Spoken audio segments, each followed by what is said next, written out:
My name's Shane Huntley, and I wrote this presentation with a colleague of mine, Morgan Marquis-Bois.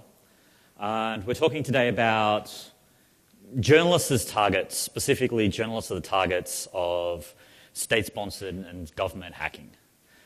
Unfortunately, Morgan was unable to make it here today, but I'll do my best to keep you entertained. And we'll see where it goes from there. I'm going to cover out why we're talking about journalists, and I really want to talk about the actual threats we see. I think there's a lot of kind of theoretical threats, and there's also a lot of hyped threats out there, and there's a lot of people who are kind of selling fear, selling advanced persistent threat, and all these other sort of kind of buzzwords. But we're kind of in a good position that we actually have seen a lot of these attacks for real, and I really want to paint a picture of like what's going on the ground as far as we see it.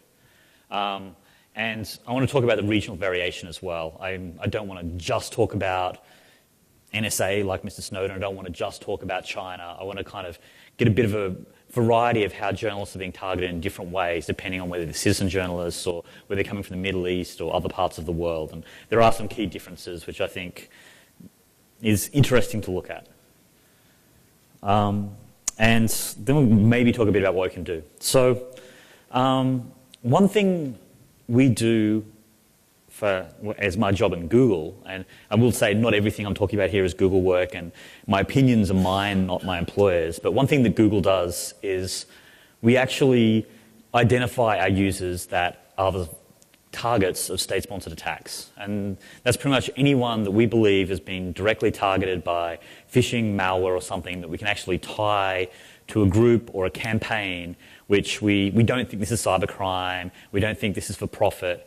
We are pretty sure that we believe that this is actually either being done directly by government or by kind of government-supported actors. And we do this periodically, primarily as a mechanism to give these users this information. And there's tens of thousands of these kind of every couple of months. And we just warned another bunch of these users last week, almost 50,000 in fact. And as we've done this over time, Morgan and I have really noticed that certain groups of people are massively overrepresented in the people that we're constantly telling that they're the target of state-sponsored attacks. And one group that's disproportionately targeted is journalists of all stripes and from all around the world, and they're being attacked from everywhere in the world as well. So everyone in the world is attacking journalists everywhere in the world in different state-sponsored mechanisms. And because of that, we decided to let's try and draw an overall picture about what that means for journalism today. And that's kind of was the kind of motivation behind this talk. Very, very kind of, I really don't want to teach an American history lesson because even though I live in America, I'm an Australian and I still find Americans a little bit weird. But Americans do have this whole First Amendment thing, so it's just like freedom of the press. And it's really important there, and freedom of expression is massively important to the US, and it's massively important to Google, and it's also important around the world. But, this was like the 18th century. Oops. And, it made amendment number 1. It wasn't like 23, and it wasn't like in the 20th century. They saw that it was that important that time.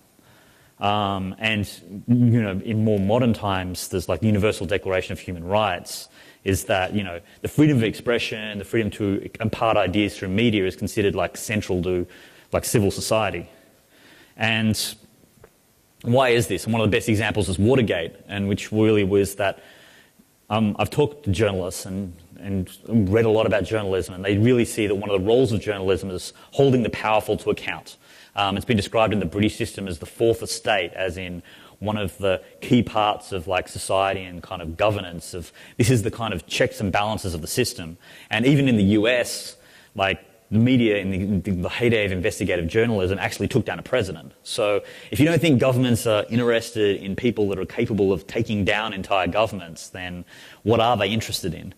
And another interesting thing which I think ties into modern times is this idea of actually the confidentiality that journalists need to have is key to how they do their job. Nobody's going to be a confidential informant, or very few people are. It requires much more bravery to be a confidential informant if you don't think the journalist can keep the secret. And the Watergate source was actually secret for 30 years. And the government really didn't go after and didn't push and didn't actually force him to reveal, even though in the US there is no actual decided constitutional protection on the value of sources. But sources are in true danger and really are a key part of society. And you really see what is actually happening to some of the leakers, whatever you believe what they're doing, if they really are putting their lives on the line. So there really is serious consequences to leaking. So this is part of it. So that's the whole why journalists are important. But the other thing is like spying, right? I'm not going to try and take a moral position on spying, but it's described as the second oldest profession. And so long as there is like governments, so long as there are people are going to want information. And journalists have great contact networks, and traditionally, or especially in more recent times, they don't necessarily have the greatest operational security. So this kind of makes them a perfect target, because everything we see about kind of targeted hacking as opposed to the recreational hacking or the kind of money hacking that we see, the biggest characteristic of state-sponsored hacking is they go where the intelligence is, and they go where the intelligence which is of value to their governments.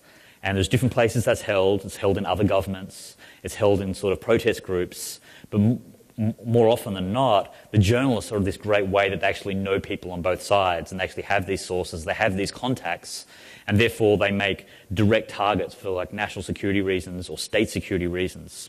And this goes all the way back too in terms of like even the US with its freedom of press had, when back in the last time or one of the previous times NSA was having these scandals, just to show how history repeats itself, that declassified documents show that like NSA was spying on the New York Times, and this kind of led to the Church Committee and one of the previous sort of reworks of the NSA Charter.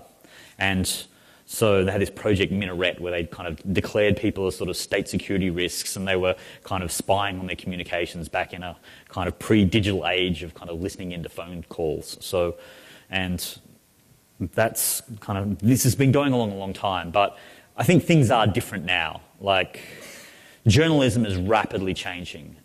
It's both becoming a lot better, but also in some ways a little bit worse. That there's actually a huge competition from the newspapers. They're having to compete with, citizen journalism, have to compete with bloggers. They don't have the classified ads to kind of pull in all their money anymore. They're having to compete with Google ads or all these other mechanisms. So in many ways, they have more tools at their disposal than ever before, except there's not nearly as much money, so there's not really as much the budgets for investigative journalism. So the heavy lifting is being really picked up by the kind of people doing the leaking, people on the ground, citizen journalism, and we're seeing, people with handy cams uploading to YouTube, as opposed to having to have that kind of, in Vietnam, you'd have the kind of on-site reporter with his kind of actual camera sending the film back, and he'd actually be an employee of a news organisation. Now you actually have the guy who's part of the Syrian opposition or the Egypt protest movements on the ground. So this line of what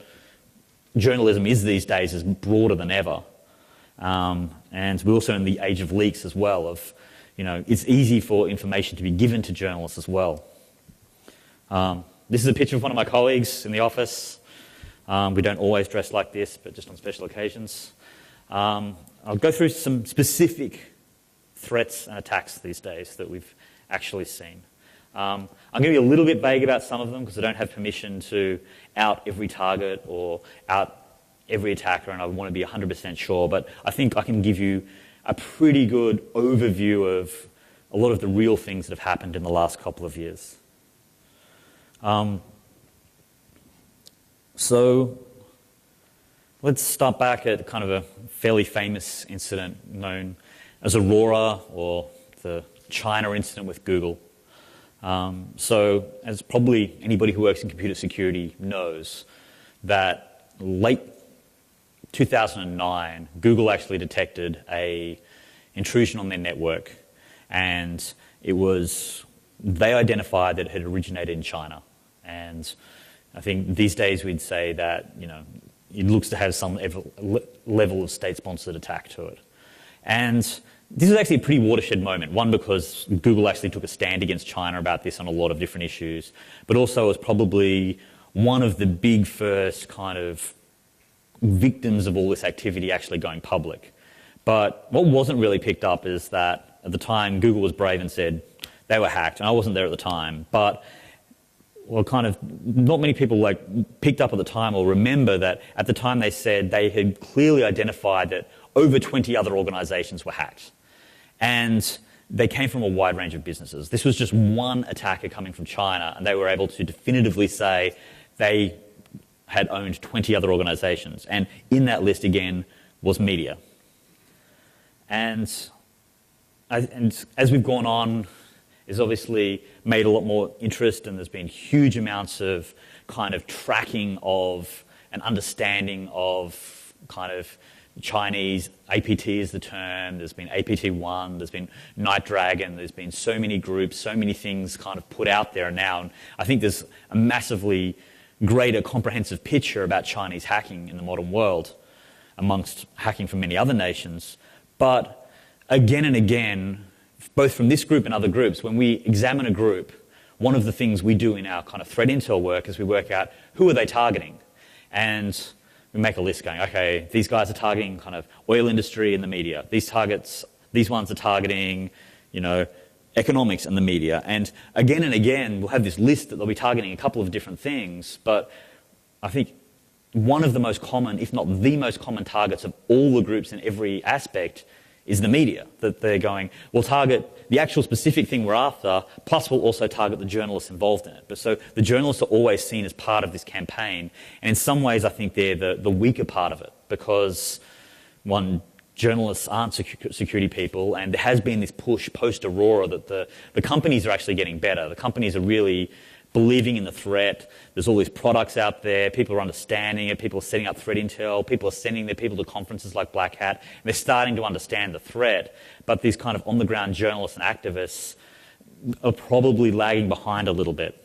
So another specific, much more recent one, and I can't name the exact organization. This is a major media organization. And this is just the modern variant of it, that sending out malware, they're pretending to be like another office, and this is an international organization, pretending to be the Beijing office, and they're sending out these documents with the exploits.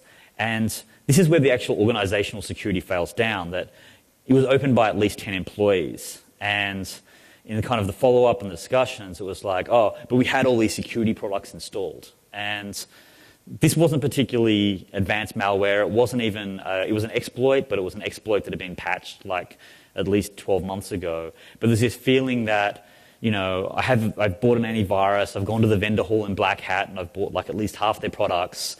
And, the antivirus said it was fine, my mail gateway said it was fine. But in reality, that's not enough when it is a targeted attack, because these were specifically pretending to be their office. They only sent it to a small number of people. They tweaked it so it didn't turn up with anything on VirusTotal, so they tested against the AV scanners as well, and they sent it out, and they were able to compromise those people.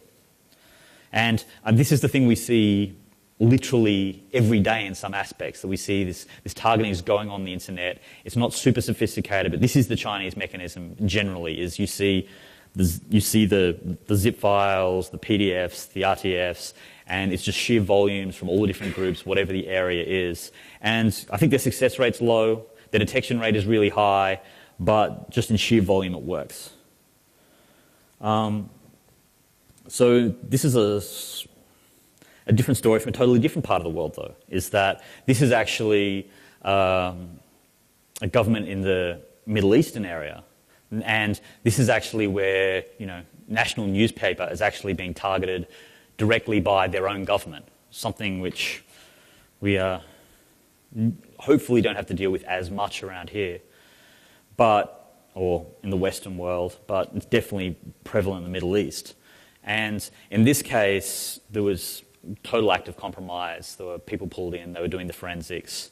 And when it got down to it, they identified that, yes, there was malware installed. And when we and others looked at what the malware was, it was actually this tool called FinFisher. I don't know if people have heard of FinFisher. But FinFisher is a great tool. It's available cross-platform. It's kind of has backdoors. There's all these modules for it. It has great capabilities. but it's a commercial tool. Supposedly one that's only sold to nice, friendly governments, and I definitely wouldn't call this particular Middle Eastern government a friendly government. But this is a company that's based in the UK and Germany, and they sell these tools, and these tools are turning up on media organisations of people. And example of kind of showing that this definitely is for sale directly to kind of these repressive type governments is this is actually a document that was seized when the Mubarak regime fell. And this is actually pulled from like the kind of equivalent of the secret police headquarters. And it's a kind of purchase order to buy all the FinFisher software. And it was sold for, what, 287,000 euros or something, which I'd kind of describe as like, that sounds like a lot for software, but in reality it's kind of dictator pocket change. It's the sort of, what they spend on gold taps and they can, for their bathroom, maybe for their third bathroom. And it's from that you can buy really a kind of whole hacking capability which allows you to kind of really get into your kind of whatever you want, including your domestic newspaper that might have some issue and make something, say bad things about your corruption or something like that. And Morgan's done a lot of research with his Citizen Lab work and actually looking at where FinFisher servers are located around the world, and found that there is quite a considerable number. It is a very popular product. They really do provide great service. They provide great training, ongoing support. If you're like a police force or a security service, you can write them a check and they'll sell it. Though apparently only to friendly governments. That's what they say. So, I suppose citizen journalists I think citizen journalists is actually kind of where the future of this is, because just look at the reporting we're seeing from around the world. If you want to know what's going on in the Syrian civil war, there is some good reporting coming out from the traditional news organisations, but the people that are really capturing the real images on the ground of like what's going on when there's a gas attack or what's actually happening kind of in these places where the fighting's actually going on, huge amounts of this is actually coming from the citizen media. And this organisation, I'll pronounce it horribly, is mumforkinch.com. And this was this citizen media project, and it grew out of the Arab Spring, early 2011. And it's quite critical of Morocco and its fairly draconian government. And earlier last year, it won an award for Google for its voices to defend and promote freedom of speech and rights across the internet. So it won this great award doing freedom of speech. And so 11 days later, however, they receive an email, and this email was, not there to congratulate them on their award. So I'll put my notes because I don't speak French. And this is an example of just really good targeting. That the email was titled "Denunciation," and it was this attempt to be a denunciation, and it's saying it's a link to what looks like a Word document. It's saying that it's a scandal, and it has a single line of French there saying, which translates something as "Please do not mention my name." So it's a plea as a kind of confidential source. Here's a scandal. Here's what's going on. So this is it's a great bait, because let's face it, journalists have to open things from sources. So they try to open the file, and when they open it, again, due to some of the poor security of how we've built things, it actually ends up being a jar, and it actually has malware, and it actually turns out to be another commercial hacking tool. Sorry.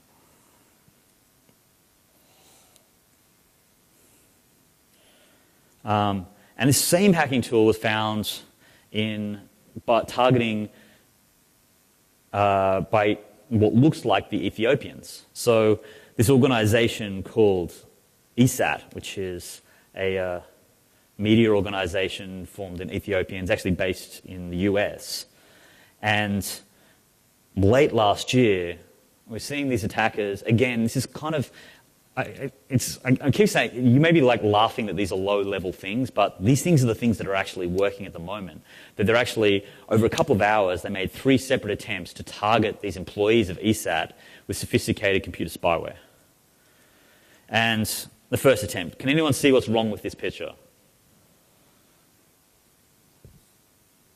Hopefully, yes. So it's obvious. Even the people spotted this, right? Like, this is the example of like how the governments are pulling out at the moment at the low end. That they're actually like, it's a RAR file. It has an exe. Please accept this article. Didn't work. And when we looked at what it was, Morgan discovered that it was a tool by Hacking Team. And Hacking Team are an Italian-based company which also sell surveillance target. And this is from one of their great kind of sales pitches about, it's called RCS, and it allows you to be invisible to the target, gets you encrypted voice, relationships, target location, web browsing, all these things that kind of totally compromise that if you just run these things. And everyone's really worried about all this like encryption and other sort of aspects, but if you can just trick your user into installing this, it's all game over. And again, Morgan's mapped actually like where this is around the world. And if you look at it, it's not exactly the map of, the kind of, this isn't a map of the greatest freedom of expression loving countries in the world. And so going back to like, once that didn't work, they didn't run the exe and the RAR. So these guys were actually like talking to him like, this shouldn't actually be an exe, you're trying to send me a doc. And they quickly come back and saying, oh, sorry, here's a doc. And then they quickly send a doc. And the doc has the same malware in it. And so this is the depressing thing. This is what's happening and this is what's working. So I got the doc and, RTF.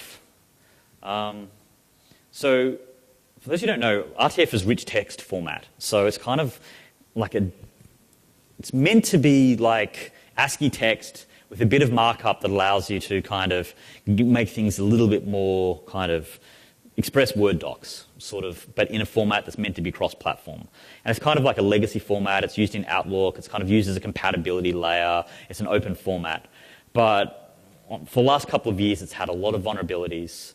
And due to the fact that people have pirated Office and people have old versions of Office, it has become the workhorse exploits of both the government people and increasingly the cybercrime people. Like, it used to be PDF. Everyone used to joke about PDFs.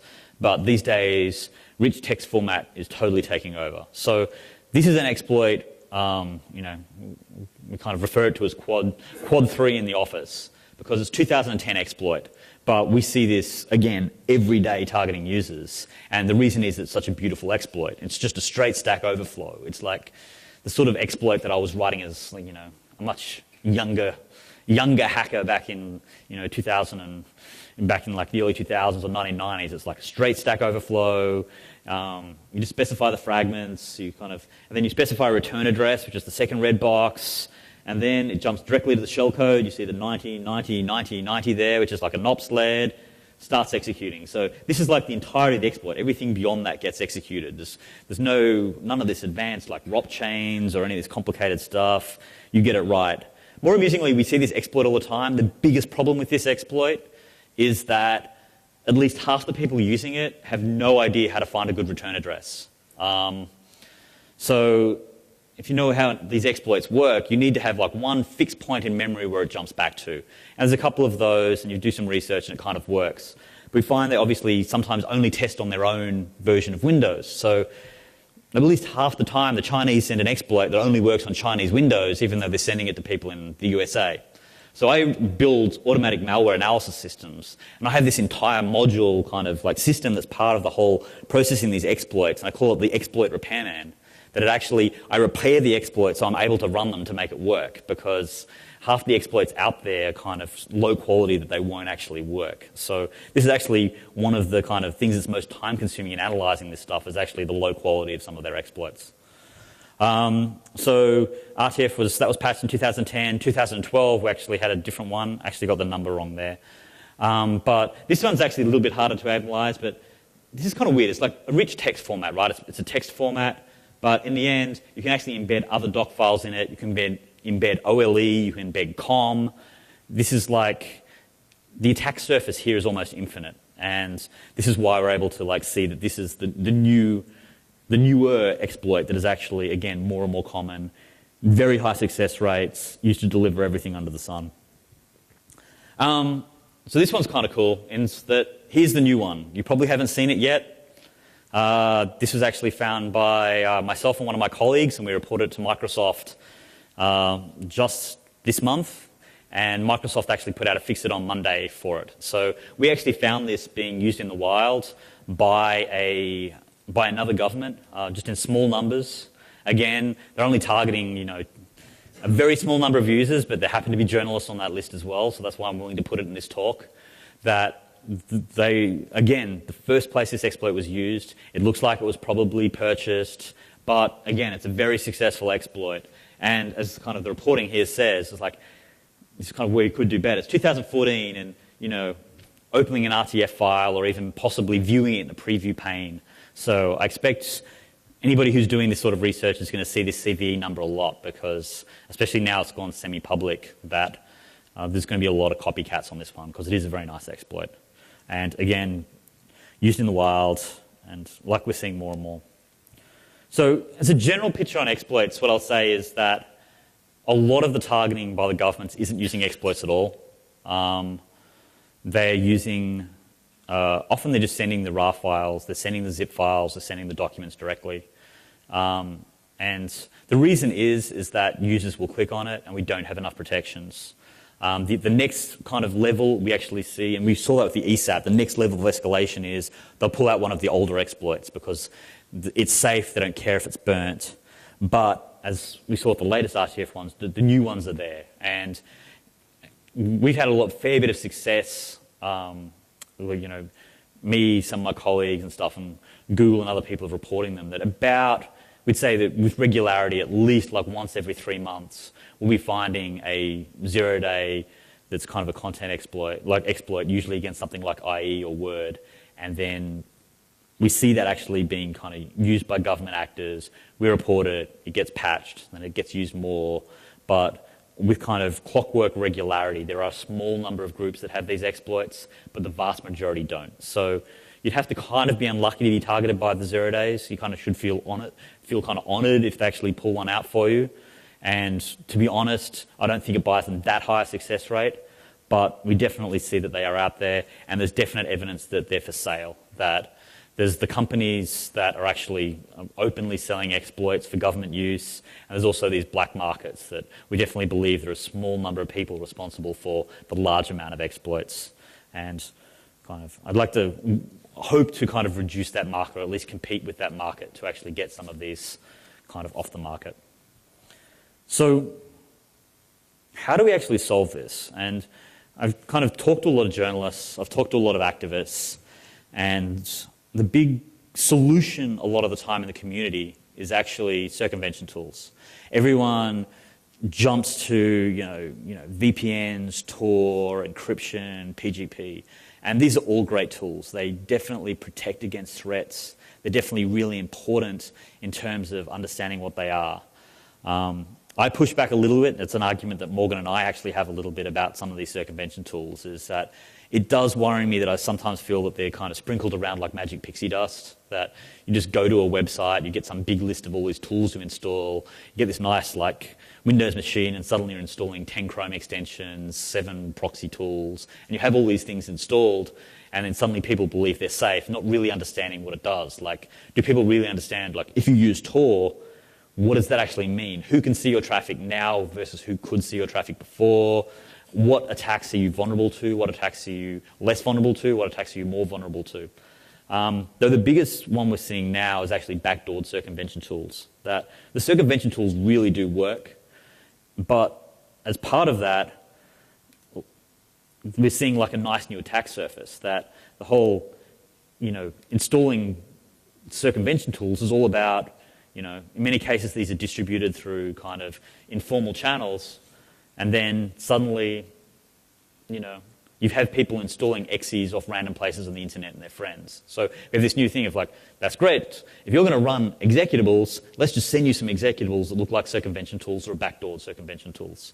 And we've definitely seen this. This tool, Simurg, was actually an Iranian tool. It's been used to bypass censorship in Iran since 2009. It's less than a megabyte, which is great because the internet's not particularly fast in Iran. And it's kind of very convenient. It's also passed around a lot by USB because there's a lot of this kind of informal sort of things there. So, unfortunately, the one on the left is what the real installer looks like. The one on the right, it's not even an installer, it just runs. The one on the right is like a whole like installer, and this drops a complete like VB malware, backdoors the machine. So suddenly this user who's trying to get past all this like circumvention tools has immediately just installed the backdoor directly. And we're seeing this is kind of becoming a trend. In sort of mid-2013, we saw the kind of FreeGate did the same thing. We saw backdoored versions of FreeGate. And on the end, it's been inverted somehow. But we actually see that this is a commercial rat. So we're actually seeing that this is targeting the Syrian opposition. And it's actually, it was a campaign, it was masquerading as a call to arms saying install these sort of tools, and then suddenly they install it and it's a commercial rat. And again, Tor, which is kind of one of the most powerful tools people have to actually protect anonymity, is actually also backdoored versions of that are turning up as well. And this was targeted, this was seen to be sent around by email. It was sent to Tibetan news organizations. So this is journalists really, and citizen journalists really kind of worried about their sources, worried where they're connecting to, and then getting emailed these backdoor circumvention tools. So this is kind of, again, low-tech trends, but identifying how the weaknesses are there. And to get a little bit closer to where we currently are, we're also seeing everybody's getting into this game. And Vietnam has been, and Vietnamese, I should say, have been very kind of heavily targeted over the last 12 months. We've got bloggers, a blogger was targeted kind of early in the year, last year, and then her machine was totally compromised, but then suddenly, as a result, personal information ended up online. That is kind of, which was a great form of intimidation, like contact details, private photos, all kind of getting out onto the internet, which is, it definitely has a mechanism to kind of make people think twice about speaking out or blogging. And this isn't just targeting within Vietnam, this is really comprehensive, like the number of accounts, the number of kind of malware being sent out in volumes that, almost anything done in the Vietnamese language around the internet, that if you're writing something in the Vietnamese language or a Vietnamese expat group, anything part of the Vietnamese diaspora, you really are going to be sent some of this malware over the last 12 months. We've got mathematicians in France, got EFF bloggers in late last year, and even seeing, again, tying to the reporters of like, they're not just linking to like citizen bloggers, but also the Associated Press. So, I kind of talked about all the malware and stuff some of the malware being stuff sent out, but kind of the great secret of like phishing is like, phishing is actually what I think is the most serious threat to the internet at the moment, which is kind of a crazy thing to say because I used to be a Windows rootkit guy, and then I was kind of an exploits guy, and I really did consider, especially before I started at Google and started getting involved in web stuff, it's like, if you didn't control EIP and you didn't control the exploit, then it really is lame stuff. But in reality, we've moved to this world now that I'm guessing almost everybody in this room is able to access their work systems, their personal systems from here. And in general, I think most of the time you're going to be doing that through credentials. And so if you can get credentials, you don't need to own the machine. And something that came out in June 2011 is we actually saw that really comprehensive targeting that Google identified as being specifically from Jinan, China. And it was actually targeting the personal accounts too of individuals. So this is, And there were very many media figures here, as well as military figures, as well as some very senior US officials and US government types. And again, if you can't hack Google, trick the user for their credentials. If you can't hack Microsoft, trick the user for their credentials, and then in many cases, that will get you everything you need to know. Remember, these are professionals. These aren't about trying to pull off a cool hack. All these guys want is the information in the account. They actually want this information, they want the contacts, they want the social information, and more this information is online in some ways, or is available online if they can get access to these credentials. So this is actually a pretty well engineered, this is one we just found last week, being sent out. And it's really close. Like, it's probably pixel perfect except for the URL bar of exactly like what a Google login page looks like these days. And this is being sent out, it harvests the credentials, they move on, and we'll see it, they'll try and access the accounts. And I'll tell you who's really good at phishing these days is the group calling themselves the Syrian Electronic Army. They are comprehensively getting into Twitter accounts. They were able to compromise Microsoft employees and get specific information about their legal processes. And just across the board, the Syrian Electronic Army and the Syrian group, which is expressing their support for Assad, is that we haven't actually seen them pull out malware that's any more advanced than anything they can download from the net for at least $3 or $50. But they're in some ways pulling off bigger hacks than anyone else is just by tricking people from their credentials. So here's the great one from just a few months back, where they actually managed to get the Associated Press Twitter account, and they actually said 2 explosions in the White House, Barack Obama is injured. And then immediately from one of their other ones, it was able to do it. So what effect do you think this has on the world, besides being kind of very funny, is that, like, look at this chart. That's actually the Dow Jones Industrial Average. Like, that immediate dip there represents like 1% of the value of the US stock market as an instantaneous drop in trading value. So that probably represents, get it back of the envelope, probably about, you know, the net worth of all the companies in terms of trading. Like, that's a $150 billion drop in terms of like what US companies are worth. So if you could actually trade on that information or kind of do something wrong or be a little bit more subtle on what they did, you can have some pretty interesting effects. And this is kind of a small group phishing people for credentials, having, you know, I'm sure some people had some horrible trades on that, and some people doing automatic trading probably either lost or gained a lot of money in that little spike there. Every time the market moves, some high-speed trader wins or loses. I really think we have to solve phishing. If I had, like, of all the things we had to fix in the world, I think actually phishing is actually the first one. I think all these other sort of systems beyond that only kind of go away when we can stop users being tricked for their credentials. And we've actually seen this of like, I don't think I've said this to anyone before, but I think the Jinan group is actually interesting, that the Jinan group that we actually saw doing the phishing of the high-level officials, they also send out malware.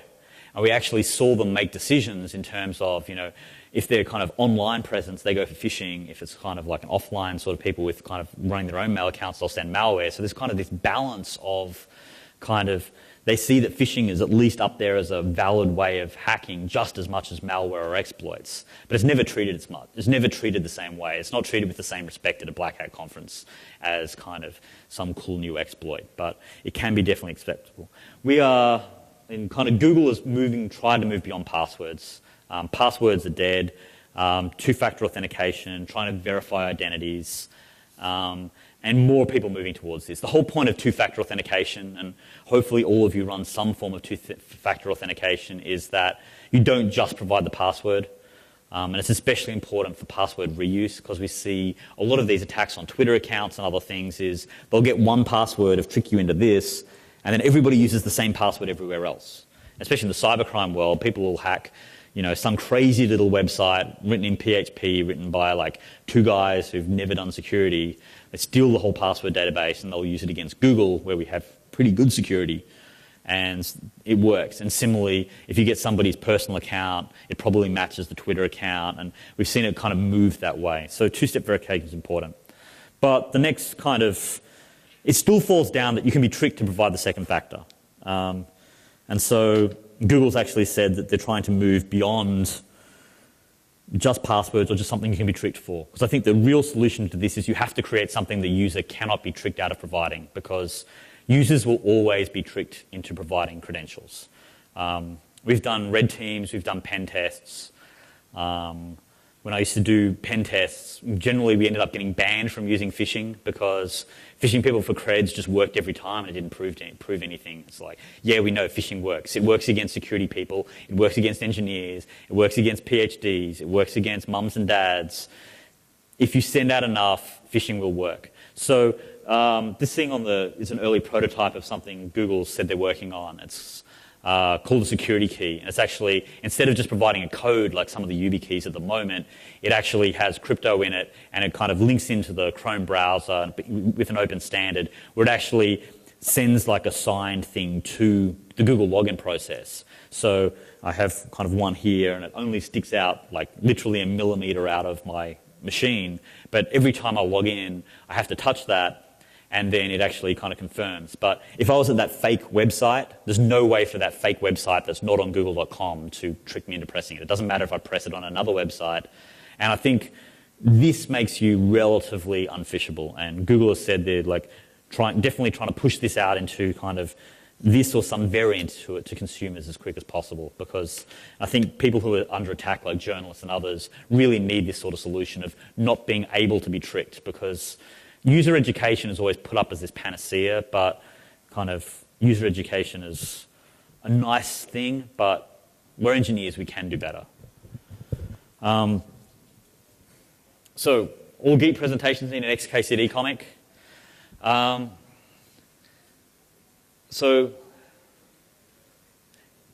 this comic talks about how, yeah, let's break RSA, let's talk about all those great attacks, but the $5 wrench. And I read this comic a while back, but a lot of the work that Morgan and I have done dealing with these people and dealing with journalists and dealing with bloggers and like all these repressive regimes of the world is, this kind of isn't a comic.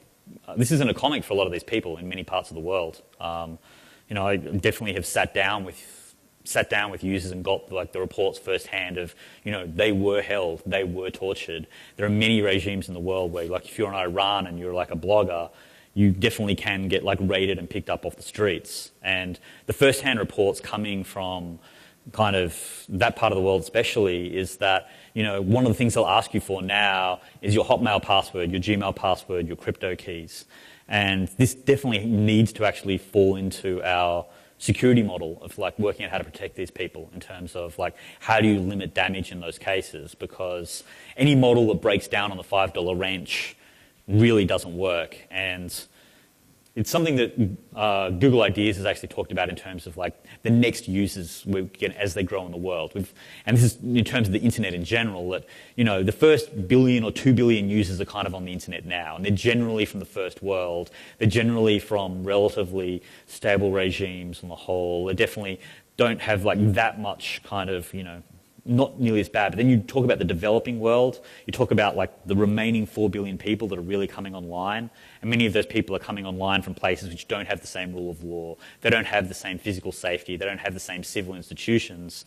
So kind of the challenge that I'm putting, and it's the same for everybody, so the challenge I put to all security professionals is, how do you build security systems that kind of work for people in those kind of unstable places, as well as it works for people kind of who actually do have the protection of rule of law.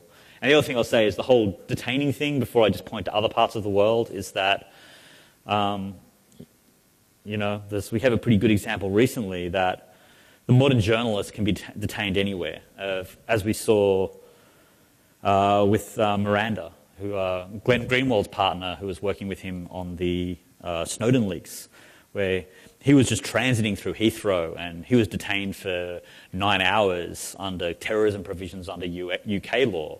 And, you know, all his media, electronic devices, he was detained and questioned for 9 hours. And this was like August last year. And, was appealed. It went to the High Court in the UK, and they actually ruled that it was a valid use and it was okay for them to use these terrorism laws to detain for 9 hours. So if you're a journalist, it's not just Iran. You have to be worried about kind of your security of your information. It's connecting through Heathrow as well, apparently. So kind of healthy paranoia, I suppose. And he definitely had like laptop, mobile phones, memory cards, all taken from him in that time. The last thing I want to talk about is, it's the kind of joke. There was the old quote that revolution will be televised, and it's becoming very true. The revolution will be televised on YouTube, and we've seen it through the Arab Spring, through the Syrian civil war, and that definitely makes kind of YouTube to be kind of a battleground. A recent trend we're actually seeing is like social media versus social media, and this is actually something put out by, they call themselves Syrians on YouTube, and they have like a large number of followers. These are pro-Assad. They accuse the opposition of being terrorists. But this page here is what they're doing is they're actually pulling out opposition videos that is documenting violence on YouTube and documenting kind of what's purported to be abuse by the Assad regime. And they're actually saying there, go to YouTube, flag this as a report, tell us this violent content, and tell us there's terrorism. So they're actually kind of getting all their followers on their side to go in and report the opposition's kind of videos as terrorist videos. So they're kind of abusing this whole process. And this is actually kind of tough to deal with. It adds this whole burden to how do you actually maintain freedom of expression while also kind of actually maintaining the kind of censorship and responsibility to not have terrorism, and it kind of puts a whole burden on the system. And the other way we see kind of journalism being targeted is just blocking. You've seen this? This is really cool. This is like the geekiest graffiti you've ever seen in your life. So this is actually in Turkey last week. So Turkey decided to block Twitter because people in Turkey were documenting a lot of corruption and other bad things supposedly being done by the Turkish government. So instead of passing around saying they were doing it fairly naively, that they were doing it at the DNS layer. So they're actually like putting up graffiti to say, go to Google DNS, you'll get through to Twitter that way. I know just this week that the Turkish government is now blocking YouTube as well because there's all these YouTube videos. So this is the other threat. It's kind of a different threat of journalists, but the threat of just actually being blocked or taken down. So this is where the circumvention tools and the kind of maintaining the internet uptime is also important. And in terms of other crazy threats that you wouldn't have thought of for journalists that has been important, this is again just in the last week or two, and started a lot of debate, is that this case was, so Microsoft had an employee that had leaked some information about a Windows release. They leaked it to a journalist, blogger. And so they actually did the court filings, and one of the things they did is that the journalist was actually had their mail on Hotmail. And so they couldn't identify the employee that had leaked it, but Microsoft actually used the provisions, which turned out to be illegal to protect Microsoft, that they actually pulled the journalist's mailbox in order to identify the source against Microsoft. So this has got a lot of outrage, and I think nobody's said that it's illegal what they've done, but it's definitely a threat that I probably think the journalist didn't think of, being like, a journalist reporting on Microsoft, that suddenly Microsoft is going to be reading their email because of this. So again, there's so many different threats out there, and it requires a lot of nuance to work out who your adversary is. So I'll try and give a very quick summary of kind of how I see the regional variation. I'm kind of just doing this off the cuff, is that we see the whole gamut of spectrum, and we've talked about all of them, that we see there's the kind of the low-end Middle East guys or the Africans or whatever. They've bought their kind of tools from Gamma, they've bought their FinFisher, they've bought their RCS, and they're sending it out. They're pretty low ends, but they're working, but it definitely works. And then you step up, and then elsewhere you see like I think they call them the electronic armies, the Iranian electronic army, Syrian electronic army. if they're your target, you really got to watch out for being phished. They're some of the best social engineers in the world. They will really work out what presses your buttons. They will trick you into something. They really know how to play the system. And then you move up to kind of, your Iran, your Tunisia. I didn't mention this in detail, but they're the kind of players that are looking at, fake DNS certificates, actually man-in-the-middling, actually using their infrastructure to control the journalists. And then there's the wider players, and then you step up to like your Chinas or whatever, which actually have your comprehensive programs, both military and kind of civilian, really targeting both state and national security, and they will just comprehensively go after all the different targets. And then you obviously have the Western of what's been revealed of, like, they have the ability to like use warrants, compel, and all this other spying, and also even, detain journalists. So there's this variation in capability all the way along the spectrum of the really naive 2 university students to like, the APT-1 kind of building in Shanghai, which has like multiple floors of professionally trained operators. And we really are seeing everything from, a really naive RAR file with an exe in it through to a 0-day RTF document that nobody knows anything about, or we see a flash vulnerability which allows to take over anybody's machine, totally unpatched, totally cross-platform. So there's a range of threats, and I think what I'd say to journalists is know who you're dealing with, and also think about what sort of threats and who you're likely to go against and what the method of operation is. And that's kind of why I believe in threat intelligence, that threat intelligence doesn't actually solve the problem, but allows you to have like some rough idea of what you're facing and allows you to know what to do. So back to the targeting, just to give one more indication of how prevalent it is.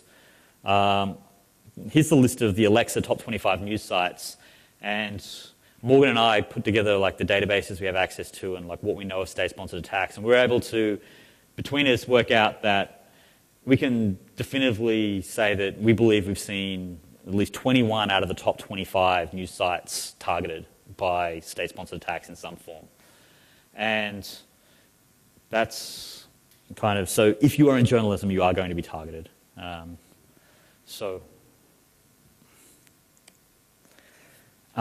In brief, I'd say how to solve this. I think we need to go back to this being an important part of the job. I think journalists have kind of forgotten. Back in the Deep Throat guys, these guys had, dead letter drops. They were doing serious kind of they were doing like serious OPSEC. They really saw it as this. I think there's this feeling now that, computers are hard. I majored in English in college. I'm good at writing stuff. But really, if you want to get into this game, you are going to be targeted. And you don't need to be talking about something really sophisticated to be targeted either. Like, if you touch anything to do with international relations at all, you are going to be targeted in some ways. Security industry, I really like the keynote. I think we need to do better. We need to build systems that are secure by default. I think the kind of holding up our hands and saying it's all up to user education and users being smarter, I think is kind of a cop-out. I think we can build systems better than people having to download exes off the web and double-clicking on them. We can make it so you don't have to think about every single document you open. And governments, I think it would be nice if some of them tried to pretend to be good guys every so often. I think this year has been, everybody has ceded the moral high ground on their hacking efforts at the moment. So it's hard for any government to point the finger at any other government. It seems like everyone is doing all the hacking. I think I'll call it quits there and open up to any questions about hacking of journalists, threat intelligence, or random opinions on things.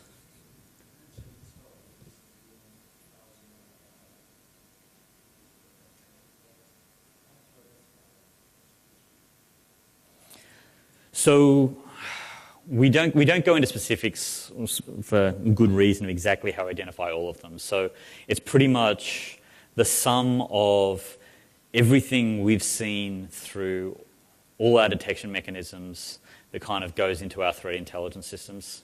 And we're able to kind of all the attacks we see and all the things we detect, we're able to make a pretty good determination based on the targeting, what it links to, who's being targeted, and kind of like we start categorizing. We can kind of draw the lines of, okay, this looks like cybercrime. yeah, this is targeting journalists and Tibetans. We'll put that in the kind of state-sponsored, or we can definitely tie this to a specific attacker group. So, without going into too many specifics, and it doesn't mean they were actually they were compromised. It just means that we saw indications they were targeted. So.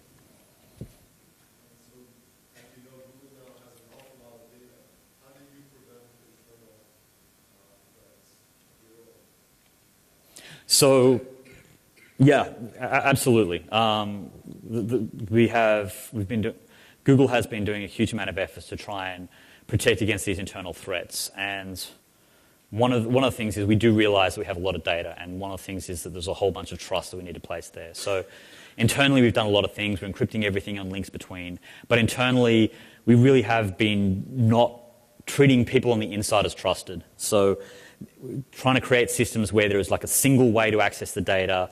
It is stored encrypted. It has to go through a specific broker. Every single transaction is logged. Only a tiny number of people have access to use the data. It's not like only a very tiny number of Google employees who have specific needs and very granular controls. And then all access is logged. So we try and create this system where we have one, good employees, and then we have systems that kind of minimize access and then audit the access, and then having people to actually audit it. And there's been a massive growth, investment in both security and privacy across that. And we're just trying to like build that in. And then that's, I think, all we can do. And that hopefully, and we believe that we can actually have some trust in the system at that pace, that we will catch people if there is internal abuse, and we absolutely minimize the potential for abuse by people.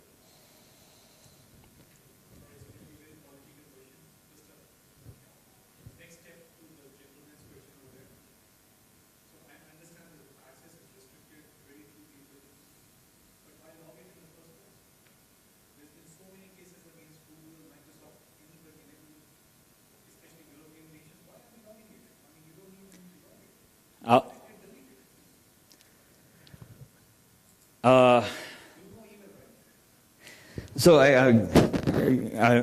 are we going a little bit too much of like me? I'm definitely on the security team. I'm definitely speaking in general research here, as opposed to like being the official Google spokesperson on everything. But yeah, no, it's a general principle. Is that one is we should log the data we need to log, and log the data that's useful, and not overlog data. But without going to, like, I don't know what the specific data you're talking about in terms of like what we shouldn't be logging versus what we are. Any questions? Any more? You've talked about phishing as being a very effective way in effectively very simple stuff. I'm curious about cross-jurisdictional government access, so almost legal access to data. If I'm in Singapore, a government agency, I can get data from you about Singaporean people. If I have a court order or whatever it is. Presumably, cross-jurisdictional, if I want to get information about somebody in another country, that becomes a lot more problematic. I'm curious how that's handled. Okay, so the best place I'd point you to is the transparency report, which the transparency report actually shows, one, what government requests we get, from what countries, and in what cases the data is provided. Generally that, and it actually has the council. I don't even know if Singapore's on that list. There's only that's an example. Yeah, so there's only a certain number of countries that we will actually accept legal process from, and that's generally because they actually have compatible legal systems. I'm not the expert on that. I'd definitely point you to the transparency report, and it definitely shows you where we do and do not provide data. But generally, the biggest criticism is that we don't provide nearly as much data as people expect or want, and in many cases, we do not provide data, and definitely. Do you list the countries you do not provide data to? We list all the countries we do provide data to, so you can work it out which ones we don't do very easily. And yeah, and if you look, the really repressive regimes aren't there. When there's not Syria is not providing us court orders and getting data from us. Cool. Thanks very much.